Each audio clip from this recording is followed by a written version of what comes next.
హరే కృష్ణ. ఓం నమో భగవతే వాసుదేవాయ.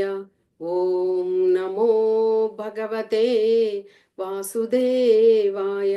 ఓం అజ్ఞానతిమిరాంధస్య జ్ఞానాంజనశలాకయ చక్షురున్మీలితం येन తస్మై శ్రీగురవే నమః.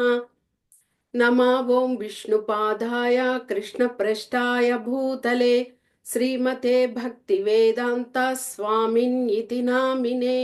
नमस्ते सरस्वती देवे गौरवाणी प्रचारिणे निर्विशेषा शून्यवादी पाश्चात्य देशतारिणे। नमो महावदन्याय कृष्ण प्रेम प्रदायते कृष्णाय कृष्ण चैतन्य नाम्ने गौरत्विषे नमः। जय श्री कृष्ण चैतन्य प्रभु नित्यानंद श्री अद्वैता गदाधारा श्रीवासादि गौर भक्त वृंद। हरे कृष्णा कृष्णा कृष्णा हरे हरे, हरे राम राम राम हरे हरे। मूकं करोति वाचालं पंगुं लंघयेति गिरिं यत्कृपतम् अहं वन्दे श्रीगुरुं दिनतारणं। परमानन्दं माधवं श्रीचैतन्य ईश्वरं। हरि ओं तत्सत्। हरे कृष्ण.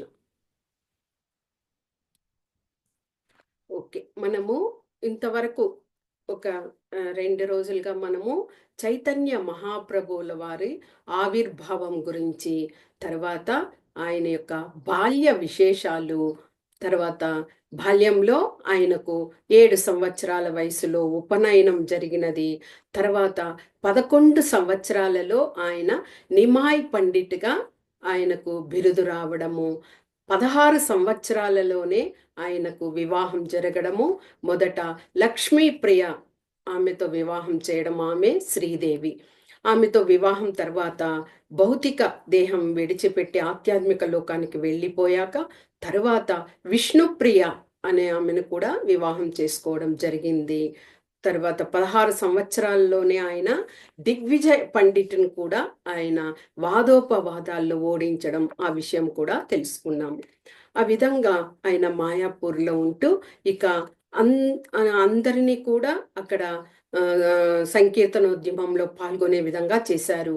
అంటే గురువులైనటువంటి శ్రీల ఈశ్వరపురి ఆయన దగ్గర హరినామ దీక్షను తీసుకోవడం వల్ల ఆ సంకీర్తనోద్యమాన్ని ఆయన చక్కగా ముందుకు తీసుకువెళ్తున్నారు. నిత్యానంద ప్రభువుల వారు, హరిదాస ఠాకూర్ల వారు, శ్రీల శ్రీవాసాది, శ్రీల అద్వైత ఆచార్యులు, శ్రీల గదాధర పండిటు, వీళ్ళందరూ కూడా పంచతత్వాలులాగా ఉండి చక్కగా ఆ సంకీర్తనోద్యమాన్ని తీసుకువెళ్తున్నారు. ఈరోజు మనము మహాప్రభు ఆయన సన్యాసం తీసుకున్నటువంటి విషయాలు, దక్షిణ భారతదేశ యాత్ర చేసినటువంటి విషయాలను తెలుసుకుందాం.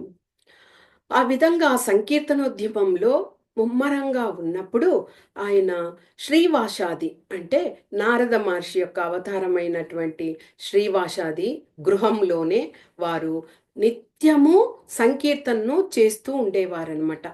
అలాగే ఎలాగ జరిగేదంటే ప్రతిరోజు ఉదయం నుంచి రాత్రి సమయం వరకు ఆ సంకీర్తన జరుగుతూనే ఉంటుంది. ఎంతోమంది వస్తూ ఉంటారు. తర్వాత అది అయిపోయాక తర్వాత అక్కడే నిద్రించేవారు, మళ్ళీ మరుసటి రోజు అలాగ చేసేవారు. అలాగా దానికి పేరు ఏమిటంటే శ్రీవాస ఆంగన్ అంటారు. ఆంగన్ అంటే బయట వరండా అంటాం కదా, అలా పెద్ద స్థలము. ఆ స్థలంలో వాళ్ళు ఆ మెయిన్ డోర్ తలుపులను బంధించేసి కీర్తనలు చేసేవారు. ఆ కరతాళ ధ్వనులతో, మృదంగాలతో అలాగ మారిమోగిపోయేది. అక్కడనే ఆ శ్రీవాస ఆంగన్ అక్కడ దుఃఖి అనే ఒక స్త్రీ, ఆమె పని చేసేది, సేవలు చేసేది. ఆమె ఏమి సేవలు అంటే గంగానదికి వెళ్ళి నీరుని తీసుకొచ్చేదనమాట. ఆ జలాన్ని అభిషేకం కోసం ఉపయోగించేవారు. అలాంటి సేవను చేసేవారు. ఆమె చాలా అందంగా, చాలా మృదువుగా మాట్లాడేది, అలాగా ఉండేది. ఒకసారి మహాప్రభువుల వారు గమనించి, "అమ్మ నీ పేరేమిటి?" అన్నప్పుడు ఆమె చాలా దుఃఖంతో, "నా పేరు దుఃఖి" అని చెప్పారనమాట. అప్పుడు మహాప్రభువుల వారు చెప్పారు, "ఎవరు కూడా కృష్ణ భగవానునికి సేవలు చేసేటువంటి వారు ఎవ్వరు దుఃఖంలో ఉండరు. నీవు అలాగా నీ పేరును దుఃఖి అని పెట్టుకోవడానికి లేదు. ఇక మీదట నీ పేరు సుఖి అని ఆ నామాన్ని మార్చారట." అలాగ మహాప్రభువుల వారు భక్తులకు అందరికి కూడా ఆయన ఉద్ధరణ చేసేవారు. తర్వాత అలాగా జరిగేటప్పుడే ఆ ప్రాంతంలో చాంద్ కాశీ అనే ఒక ముస్లిం అతను ఉండేవాడు. అతనికి అక్కడ చుట్టుపక్కల కొంతమంది అసూయ పరులు ఉంటారు కదా! వాళ్ళందరూ వెళ్ళి ఆయనకు మొరపెట్టుకునేవారు. ఇక్కడ సంగీతం జరుగుతుంది అలాగా.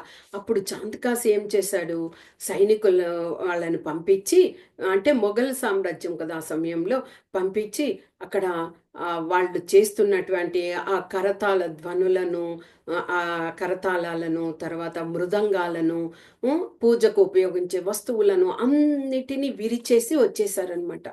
అది చేసేసరికి మహాప్రభుకి చాలా కోపం వచ్చింది. ఆయన ఎప్పుడు కూడా కరుణతో ఉంటారు. అలాంటి మహాప్రభు ఏం చెప్పారు, మరుసటి రోజు మనమందరం కూడా సముద్ర ప్రవాహంలాగే ఆ చాంద్ కాశీ దగ్గరకు చేరుకొని అతనికి బుద్ధి చెప్పాలి అని ఒక ప్రకటన ఇచ్చారు.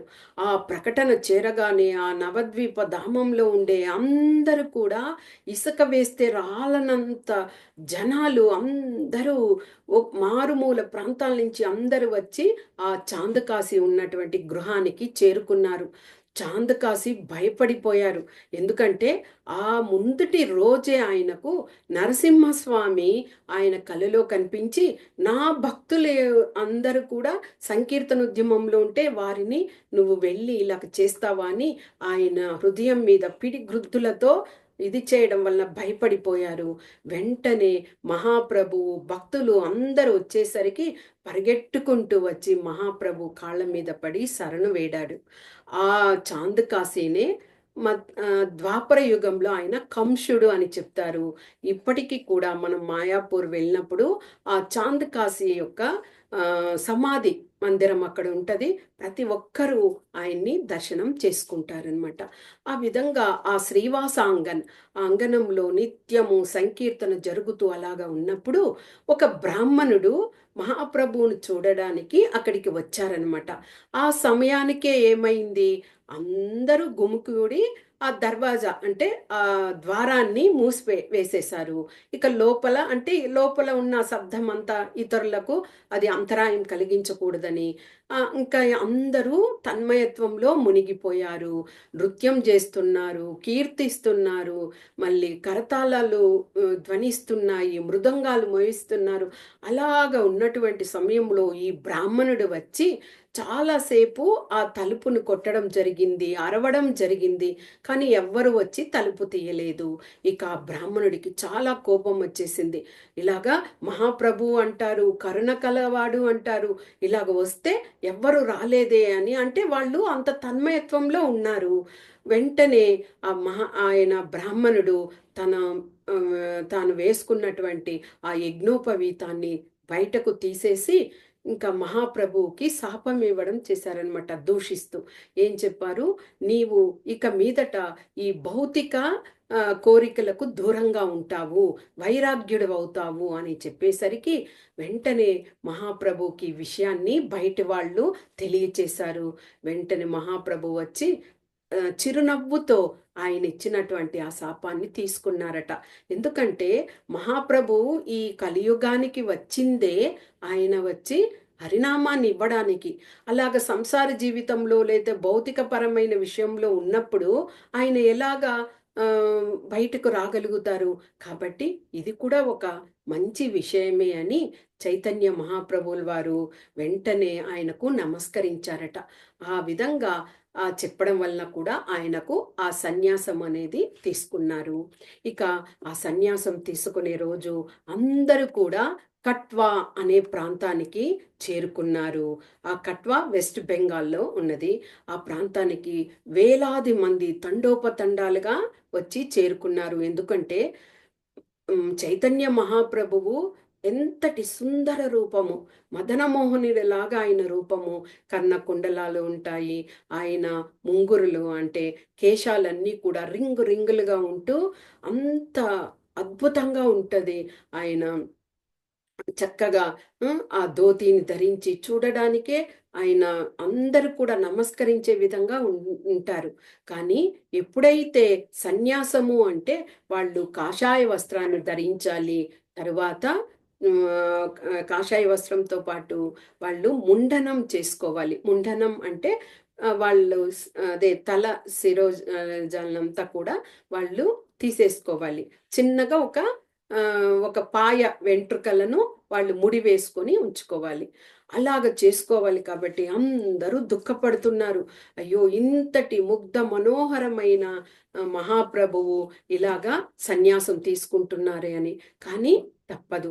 అలాగా ఆయన కట్వా ప్రాంతంలో సన్యాసం తీసుకున్నారు. ఇక సన్యాసం తీసుకున్నాక వారు గృహంలో ఉండరు. తీర్థయాత్రలకు బయలుదేరుతారు. అలాగా తల్లిని వివాహం చేసుకున్నటువంటి భార్య అయినటువంటి విష్ణుప్రియను వదిలిపెట్టి ఆయన మొట్టమొదట బృందావనానికి వెళ్ళి దర్శనం చేసుకోవాలి అని కోరుకున్నారనమాట. కానీ తల్లి సచీమాత చాలా దుఃఖితురాలైంది. అయ్యో! ఎందుకంటే ఆ సచీమాత యొక్క పెద్ద కుమారుడు కూడా విశ్వరూప. ఆయన కూడా సన్యాసమే తీసుకున్నారు. అదే విధంగా మహాప్రభు సన్యాసం తీసుకున్నారు కాబట్టి ఆమెకు చాలా దుఃఖంలో ఉంది. హ్మ్. నువ్వు బృందావనం అంటే చాలా దూరం. కాబట్టి నాయనా నీవు పూరి జగన్నాథ క్షేత్రంలో ఉంటే మేము అప్పుడప్పుడు వచ్చి నిన్ను దర్శనం చేసుకుంటాము అని చెప్పారనమాట. అయినా ఈయనకు బృందావనం వెళ్ళి ఒకసారి అక్కడ దర్శనం చేసుకోవాలి రాధాకృష్ణులందరినీ అనేసి కోరిక. కానీ ఇక ఇలాగ చెప్పేసరికి నిత్యానందుల వారు ఏం చేశారు? తల్లి యొక్క కోరికను మన్నించి ఎలాగైనా మహాప్రభువుని అక్కడే ఉంచాలి అని ఒక ప్లాన్ వేశారు. అలాగే అనుకొని అందరూ బయలుదేరారనమాట. బయలుదేరి అలాగ వాళ్ళు వెళ్తూ ఉంటే నిత్యానందుల వారు ఏం చేశారు? ముందుగా కొద్దిగా అందరూ సంకీర్తన చేస్తూ బయలుదేరారు. ముందుగా వెళ్ళి అక్కడ ఆ అడవి ప్రాంతం అదంతా. అక్కడ ముందుగా వెళ్ళి అక్కడ పిల్లలు ఉంటారు. గోవులను కాచేవాళ్ళు. వాళ్ళ దగ్గరికి వెళ్ళి ఈ విధంగా మహాప్రభువు అనే ఆయన ఇక్కడ సన్యాసి వేషంలో ఉంటారు. ఆయన వస్తారు. మిమ్మల్ని అడుగుతారు. బృందావనానికి దారి ఎటు అని అడుగుతారు. మీరు బృందావనం దారి చూపించకుండా మాయాపూర్‌కు వెళ్ళే దారిని చూపించండి అని చెప్పేసి మళ్ళీ వచ్చి ఆ బృందంలో కలిసిపోయారనమాట.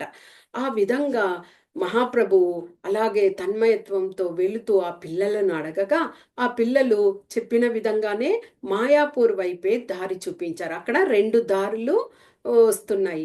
అప్పుడు మళ్ళీ వాళ్ళు ఆ తన్మయత్వంలో కీర్తన చేస్తూ నేరుగా మాయాపూర్‌కే చేరుకున్నారు.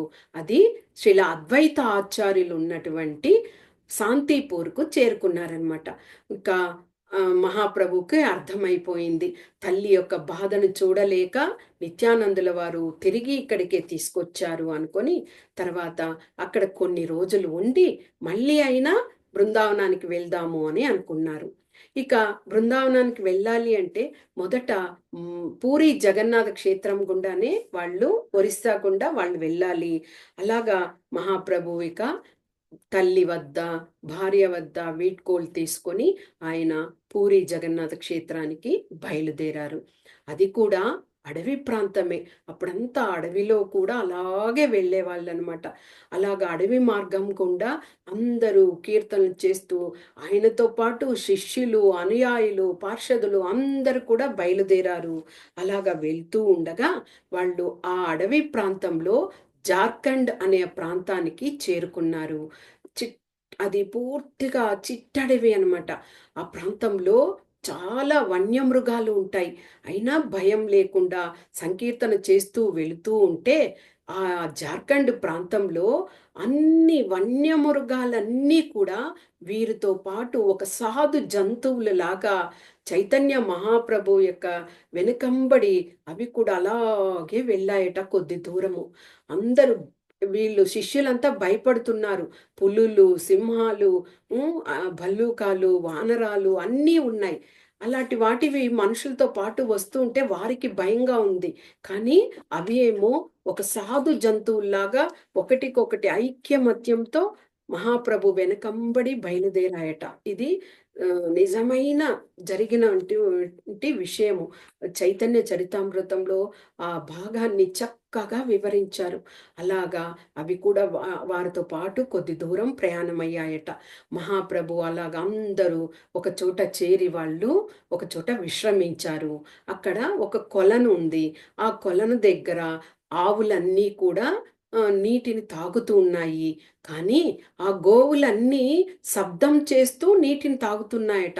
అంబా! అంబా! అంటూ. ఎందుకంటే ఆ కొలనులో ఒక మొసలి ఉంది. ఆ మొసలి అక్కడికి వచ్చి ఆ గోవులన్నింటిని చంపి తినేస్తూ ఉంటాయి. ఆ విధంగా చేస్తుండేసరికి అక్కడ ఒక అతను స్థానికుడు మహాప్రభుకి చెప్పారు. మహాప్రభు, ఇక్కడ ఈ మొసలి వల్ల మేము చాలా కష్టాలు పడుతున్నాము. ప్రతిరోజు గోవులనంతా చంపేస్తున్నా అని చెప్పినప్పుడు మహాప్రభువు ఆ కొలను దగ్గరికి వెళ్ళి హరే కృష్ణ హరే కృష్ణ కృష్ణ కృష్ణ హరే హరే హరే రామ రామ రామ హరే హరే అంటూ గట్టిగా నినాదం చేశారట. అలాగ చెప్తూ ఉంటే నీటి ప్రవాహంలో అలజడి. మళ్ళీ హరే కృష్ణ అని గట్టిగా చెప్తున్నారట. అంతలోపలికి ఆ ముసలి బయటకు వచ్చిందట. అది కూడా అంతటి వీరత్వాన్ని కలిగినటువంటి, నీటిలో చాలా ఇదిగా ఉంటది. అలాంటి ముసలి మహాప్రభు యొక్క ఆ నామాన్ని వినేసి అలా ఒక సాధు జంతువులాగా మహాప్రభు దగ్గర వచ్చి నిలిచిందట. మహాప్రభువు దాని యొక్క తల మీద తన చేతితో స్పర్శ చేయగానే అది మోక్షాన్ని పొందితట. ఆ విధంగా మహాప్రభువు మనుషులకే కాదు ఆయన కరుణ ఇచ్చింది. మన జంతువులకి వాటికి కూడా ఆయన కరుణను పంచారు. తర్వాత ఆయన అలాగే వెళ్ళి పూరి జగన్నాథ క్షేత్రంలో ఆయన సార్వభౌమ భట్టాచార్యులు అనే వారిని కలిశారు. ఎవరు ఈ సార్వభౌమ భట్టాచార్యులు? ఆయన దిగ్గజుడు అనమాట. అంటే చాలా 90 సంవత్సరాల పైచిల్లుకే దిగ్విజయ పండిట్ను ఓడించారు కదా 16 సంవత్సరంలో. అలాంటి వారే వీరు కూడా. ఆ సార్వభౌమ భట్టాచార్యులు సాక్షాత్తు ఎవరు అంటే బృహస్పతి, దేవతలకి గురువైనటువంటి బృహస్పతి కలియుగంలో సార్వభౌమ భట్టాచార్యులుగా జన్మించారు. ఆయన చాలా దిగ్గజుడు. వేద శాస్త్రాలు అన్నింటిలోనూ వాదోపవాదాలు చేసి అందరినీ కూడా ఓడిస్తూ ఉండేవారు. అలాంటి వారు మహాప్రభువు ఒకసారి పూరి జగన్నాథ క్షేత్రానికి వెళ్ళి మందిరానికి వెళ్ళి ఆయన ఆ మందిరంలో ఆ జగన్నాథుడిని చూసి తన్మయత్వంలో అలాగే మూర్ఛ వెళ్ళిపోయారట. అలాగా ఉండేసరికి ఈయన సార్వభౌమ భట్టాచార్యులు అక్కడ ఉన్నారు. ఆ మందిరానికి అధిపతిగా అక్కడ ఉన్నారు. ఆయన చూశారు. కొంతసేపటికి లేస్తారేమో అని చూస్తే లేవట్లేదు మహాప్రభు.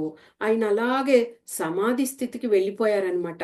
వెంటనే ఏమైంది, మహాప్రభు అనుకున్నారు ఏదో నాటకం చేస్తున్నాడేమో ఈ సన్యాసి అని చెప్పి కాస్తసేపు చూశారట.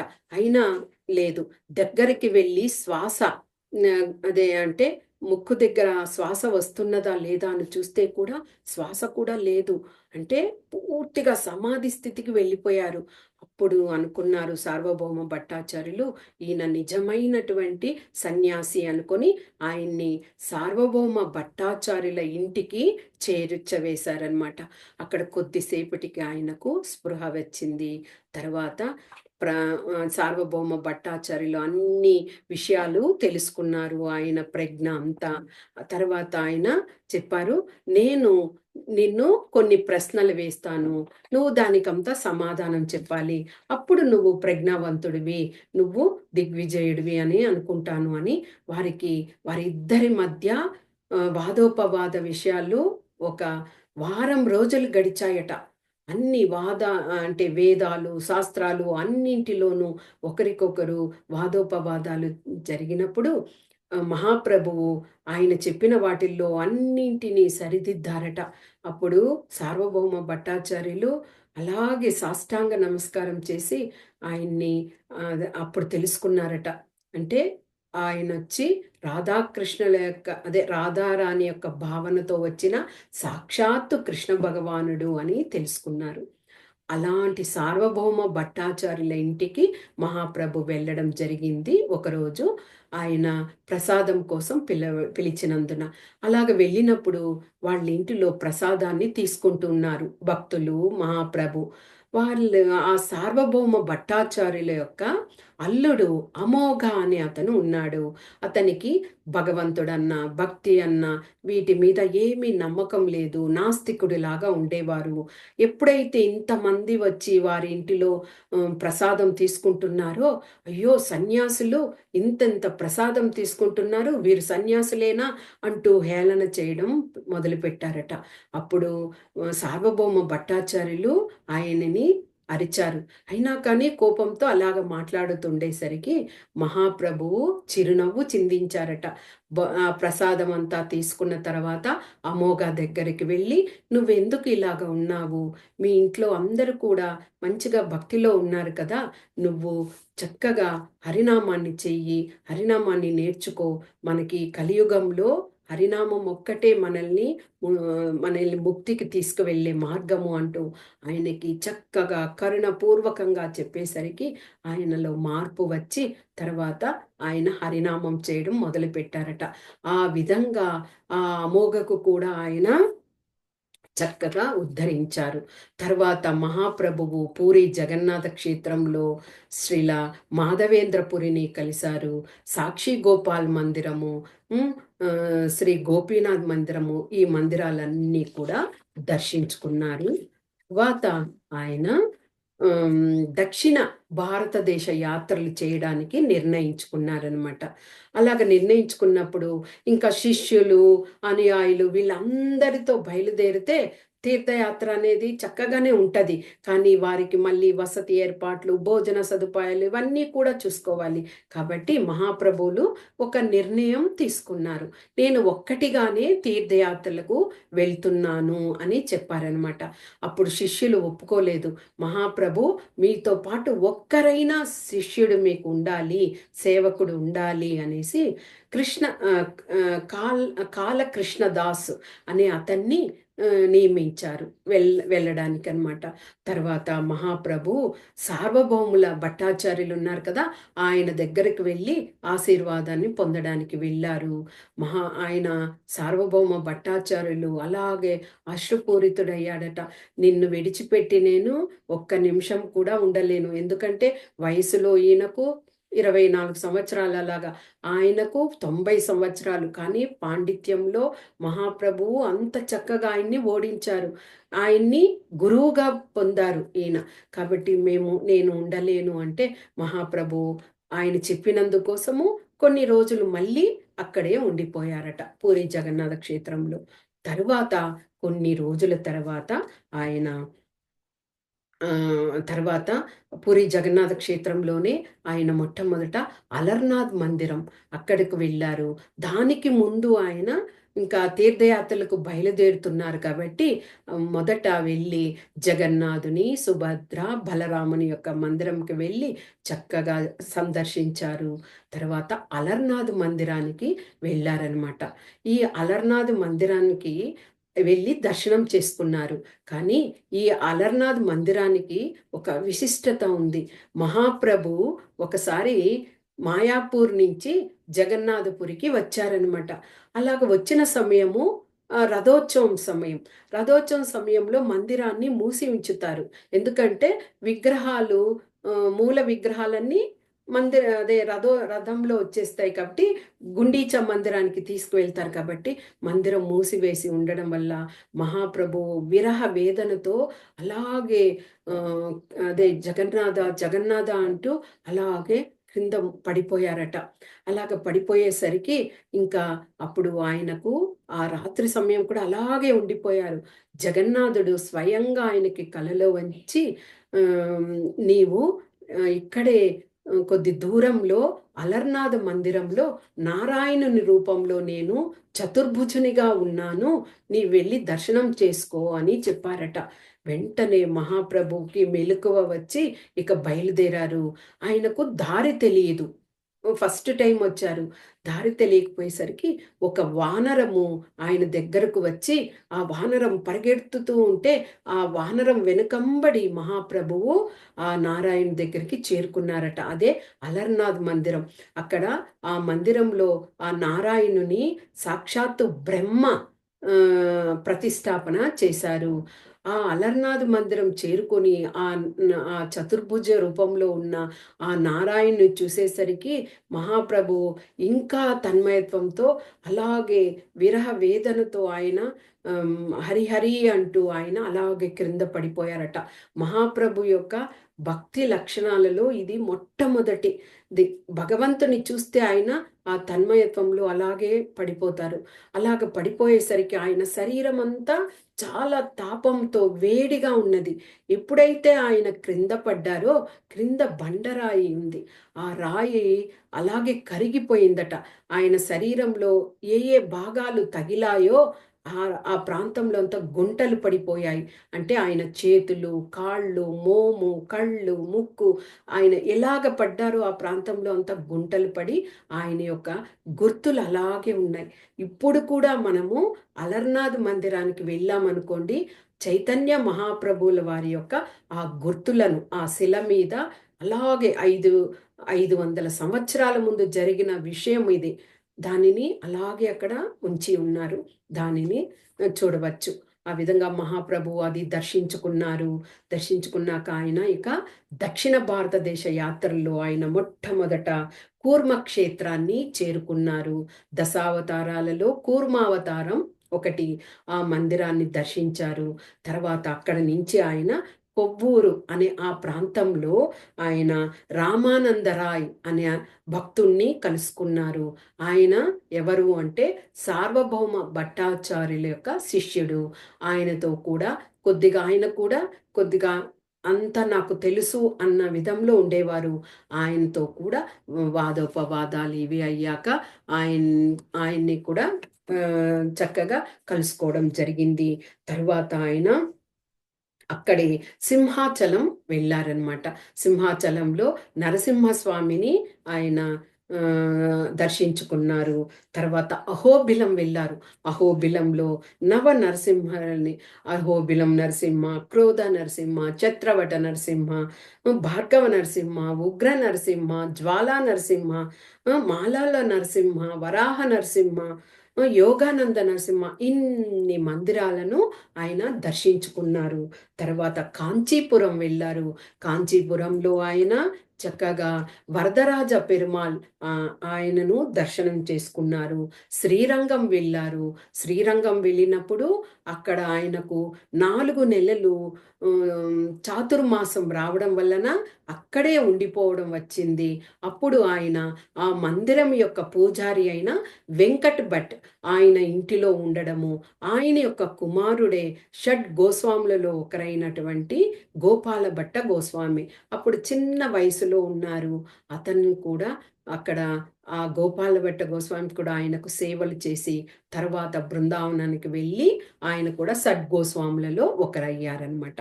తర్వాత ఆయన మంగళగిరి వెళ్ళి అక్కడ కూడా నరసింహస్వామి అదే మందిరాన్ని దర్శించుకున్నారు. తిరుపతికి వెళ్ళారు. తిరుపతి శ్రీనివాసుల్ని దర్శించారు. మదురై వెళ్ళారు. మదురై మీనాక్షి అమ్మవారిని దర్శించుకొని రామేశ్వరం వెళ్ళి అక్కడ రామేశ్వరంలో ధనుష్కోటిని కూడా దర్శించుకున్నారు. అదేవిధంగా తర్వాత కర్ణాటక రావడం జరిగింది. కర్ణాటకలో ఉడిపి చిన్ని కృష్ణుని ఆయన్ని కూడా దర్శనం చేసుకున్నారు. కేరళ వెళ్ళారు. కేరళలో అనంత పద్మనాభుణ్ణి కూడా దర్శనం చేసుకున్నారు. అదే విధంగా మహారాష్ట్ర అటువైపుకి వెళ్ళినప్పుడు మహారాష్ట్రలో ఆయన పండరీనాథుని కూడా దర్శనం చేసుకున్నారు. తర్వాత నాసిక్ వెళ్ళారు. ఆ విధంగా అవన్నీ తీర్థయాత్రలు అన్నీ జరిగి ఆయన తిరిగి రిటర్న్లో మళ్ళీ అందరినీ కలుసుకుంటూ ఆయన పూరి జగన్నాథ క్షేత్రానికి రావడము జరిగిందనమాట. ఇక పూరి జగన్నాథ క్షేత్రం రావడానికి ఆయనకు 2 సంవత్సరాలు పట్టింది ఈ తీర్థయాత్రలన్నీ జరిపి. అప్పుడు అందరూ కూడా ఎదురు చేస్తున్నారు, మహాప్రభువు ఎప్పుడు వస్తారు ఎప్పుడు వస్తారని. కరెక్ట్గా ఆయన రావడంతో అందరూ కూడా ఆనందపడ్డారు. మళ్ళీ ఆయన సార్వభౌమ భట్టాచార్యుల్ని కలుసుకున్నారు. ఈయన సార్వభౌమ భట్టాచార్యులు ఆ ఒరిస్సా యొక్క రాజు అయినటువంటి ప్రతాపరుద్రుడు ఆయన యొక్క ఆస్థాన గురువుగా కూడా ఉన్నారు. ప్రతాపరుద్రుల వారు చాలా విషయాలు మహాప్రభువుల వారి గురించి వినడం వల్ల ఒక్కసారి ఆయన్ని కలుసుకోవాలి అని చాలా తపన పడేవారు. కానీ మహాప్రభువు ఎప్పుడు కూడా రాజులను కలిసేవారు కాదు. ఎందుకు అంటే రాజుల దగ్గర వెళ్ళినప్పుడు ఆ రాజులు భౌతికపరమైన వాటితోనే ఎక్కువగా ఉంటారు. తర్వాత ధనము, రాణులు ఈ విధంగానే ఉంటారు, సంపద ఇలాగా. అలాంటప్పుడు ఇలాంటి సన్యాసులు వారి దగ్గర కొన్ని రోజులు ఉంటే ఏమవుతుంది, అలాంటి భౌతికపరమైన సుఖానికి కోరుకోవాల్సి వస్తుంది, అలాంటి వాటిల్లో ఉండవలసి వస్తుంది. కాబట్టి ఎప్పుడు కూడా మహారాజుల్ని కలవరట. కానీ ఈ ప్రతాపరుద్రునికి సార్వభౌమ భట్టాచార్యులు చెప్తూ ఉండడం వల్ల కలుసుకోవాలి అని చాలా ఉవ్విర్లూరుతూ ఉండేవారు. కానీ మహాప్రభు ఎప్పుడు కూడా ఆయన దగ్గరకు వెళ్ళలేదు. కాకపోతే సార్వభౌమ భట్టాచార్యులు చెప్పారు, ఆయనకు విడది ఏర్పాట్లన్నీ చెయ్యండి అని. కాశీ మిశ్రా అనే ఆయన యొక్క గృహంలో ఆ ఏర్పాట్లు చేశారు. ఆ విధంగా రాజు మహాప్రభుకి సేవలు ఇవ్వడం జరిగింది. అది దగ్గర దగ్గర మందిరానికి, పూరి జగన్నాథ క్షేత్రానికి దగ్గరగా ఉండడం వల్ల మహాప్రభుకు చాలా ఆనందం వేసి ఆ కాశీ మిశ్రా ఆ గృహంలో అక్కడ ఉండేవారు. అక్కడి నుంచి ఆయన నిరంతరము పూరి జగన్నాథుని మందిరానికి వెళ్ళి దర్శనం చేసుకోవడం రావడం చేస్తూ ఉండేవారు అనమాట. ఇక భక్తులు అధికమయ్యారు. నిరంతరము అలాగే తండోపతండాలుగా వచ్చి అక్కడ చేరేవారు. మహాప్రభు ఆ మందిరంలో ఉన్నప్పుడు చక్కగా అక్కడ అన్ని గుండీచా మందిరం ఆ మార్జనము చేయడము, అంటే అది రథోత్సవం జరిగేటప్పుడు వారం రోజులు జగన్నాథుడు, సుభద్ర, బలభద్రుడు అక్కడ వెళ్ళి ఉంటారనమాట. అది బృందావనం అనుకొని రథం ఎక్కి. కాబట్టి భక్తులందరినీ చేర్చుకొని ఆయన ఇంద్రద్యుమ్న సరస్సు ఉన్నది, మహారాజు ఏర్పాటు చేసిన ఆ సరస్సు నుంచి నీటిని అంతటిని తీసుకొని వెళ్ళి ఆ గుండీచా మందిరాన్ని చాలా శుభ్రం చేసేవారనమాట. ఎంత ధూళి లేకుండా శుభ్రం చేసి అక్కడ ఆయన ఉండేవారు. వీళ్ళని తీసుకెళ్ళి విగ్రహాలను అక్కడ ఉంచేవారు. తర్వాత మహాప్రభువు రథోత్సవాలను కూడా జరిపించారు. ఒక్కొక్కసారి ఆ రథము కదిలేది కాదట. అప్పుడు మహాప్రభువు చక్కగా కీర్తన చేస్తూ నృత్యం చేస్తూ ఆయన యొక్క ఆ శిరస్సుని ఆ రథంకి తల ఆంచగానే వెంటనే రథము చకచకాని వెళ్ళిపోయేదట. అంటే ఆ భక్తి రూపంలో ఉన్న భగవంతుని యొక్క ఆయన ఆ విశేషము అక్కడ ఇదవుతున్నది. ఆ విధంగా ఆ పూరి జగన్నాథ క్షేత్రంలోనే ఆయన శ్రీల హరిదాస ఠాకూర చాలా గొప్ప ఆచార్యులు. ఆయన నిరంతరము 3 లక్షల నామజపాన్ని చేసేవారు ఆయన. కాకపోతే మతం వేరు కాబట్టి, ముస్లిం మతంలో ఉండడం వల్ల మందిరం లోపలికి రావడానికి అర్హత లేదు. కాబట్టి నిత్యము చైతన్య మహాప్రభువుల వారు జగన్నాథుని యొక్క ప్రసాదాన్ని ఈయన ఉండేటువంటి బకుల వృక్షం దగ్గర ఉండేవారు. ఆ ప్రాంతానికి వెళ్ళి నిరంతరము ఆయనకు ప్రసాదాన్ని అందజేసి వచ్చేవారనమాట. ఆ బకుల వృక్షం కూడా ఇలాగా మహాప్రభువు చేసుకునేవారు. అప్పుడంతా కూడా పుల్లతోటే కదా దంతాన్ని శుభ్రం చేసుకుంటారు. అలాగ చేసుకుంటూ ఆ దంతము చేసుకున్న తర్వాత అది కింద పడిన వెంటనే అక్కడ చిగురించి ఒక పెద్ద వృక్షమే అయిందట. అదే బకుల వృక్షము. ఆ వృక్షం కిందనే శ్రీల హరిదాస ఠాకూర్ల వారు నిత్యము జపం చేసుకుంటూ ఉంటారు. ఆ ప్రాంతానికే మహాప్రభు వచ్చి ఆయనకు ప్రసాదాన్ని ఇచ్చేవారు.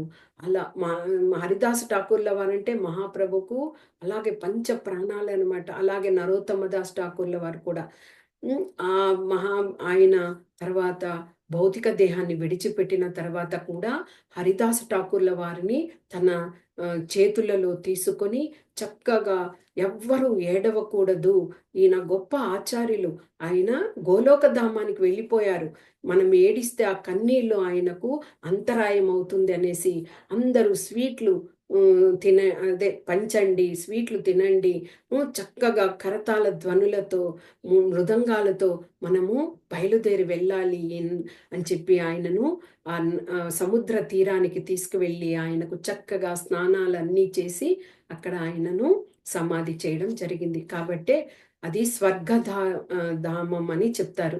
ఎందుకంటే మనము జగన్నాథుని కూడా దర్శించకపోయినా పర్లేదు, ఆ స్వర్గధామం ఆ ప్రాంతానికి అంటే శ్రీల ఆయన హరిదాస ఠాకూర్ అని అక్కడ సమాధి చేశారు, శుభ్రం చేశారు ఆ నీటితోనే ఆయన అదే భౌతిక దేహాన్ని విడిచిపెట్టినప్పుడు. ఆ ఆ ప్రాంతానికి వెళ్ళి మనము స్నానం చేస్తేనే చాలు, పూరి జగన్నాథుణ్ణి మనం సేవించినట్లే. ఈ విధంగా మహాప్రభువు పూరి క్షేత్రంలో ఉన్నప్పుడు ఎంతో మందికి ఆయన వారిని అందరినీ కూడా ఉద్ధరించాడనమాట. అంటే ఆ పూరి జగన్నాథ క్షేత్రంలోనే 18 సంవత్సరాలు ఉన్నారు. తర్వాత చివరి ఇది తోటా గోపీనాథ్ మందిరంలో ఆయన అంతర్ధానం అవడం కూడా జరిగింది. కానీ దానిని మనము ఇంకొక భాగంలో కూడా ఆయన ఇక ఇన్ని లీలలు చేశారు కదా, ఇక ప్రకాశ లీలలు ఉన్నాయి. ఆయన చేసిన ఆ ప్రకాశ లీలలు ఒక్కొక్కటి అద్భుతమైన లీలలు అనమాట. ఆ లీలలన్నింటినీ కూడా రేపటి రోజు మనము తెలుసుకుందాం. ఓకే, హరే కృష్ణ. వాంఛా కల్పతరుభ్యశ్చ కృపా సింధుభ్య ఏవ చ పతితానాం పావనేభ్యో వైష్ణవేభ్యో నమో నమః. హరే కృష్ణ.